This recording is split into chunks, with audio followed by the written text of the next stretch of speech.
गोपी को साधु की सलाह। नंदापुर नामक एक गांव में गोपी नाम का एक लड़का रहता था। वो बहुत कामचोर था। वो हर काम को आसानी से बिना मेहनत के करना चाहता था।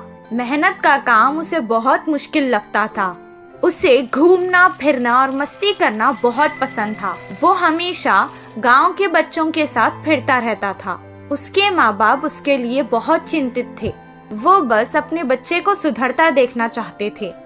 एक दिन उसे गांव में एक साधु मिला। साधु को गोपी के बारे में पता था।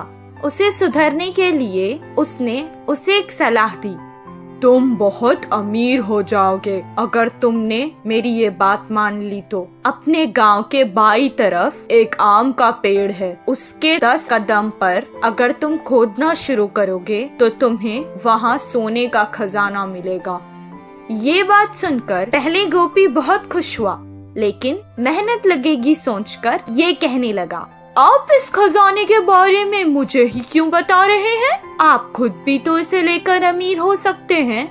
हम साधुओं को धन का लालच नहीं है, हम बस लोगों की मदद करते हैं।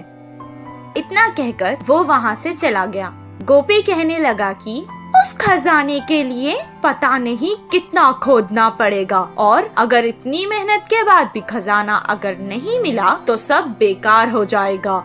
इतना कहकर वो भी वहाँ से चला गया। हर काम को वो ऐसे ही टाल देता था। कुछ दिन बाद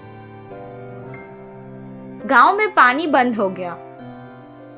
गांव वाले पानी की तलाश में हर कोशिश करने लगे। कितनी सारे कुएं खोदने के बाद भी उन्हें पानी नहीं मिला। उस समय गोपी को साधु की बात याद आ गई। मैं अगर इस बुरे समय में वो खजाना लेकर इस गांव से चला जाऊं तो आराम से रह सकता हूं, वो सोचने लगा और वहां से फावड़ा लेकर आम के पेड़ के पास खोदने चला गया।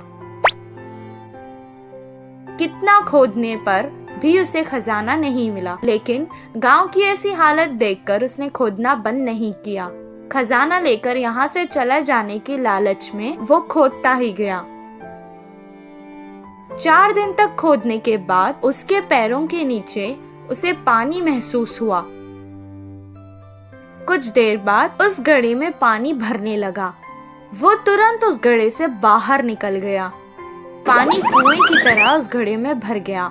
इस बात का पता गांव में लगते ही सारे गांव वाले आकर उस कुएं को देखने लगे।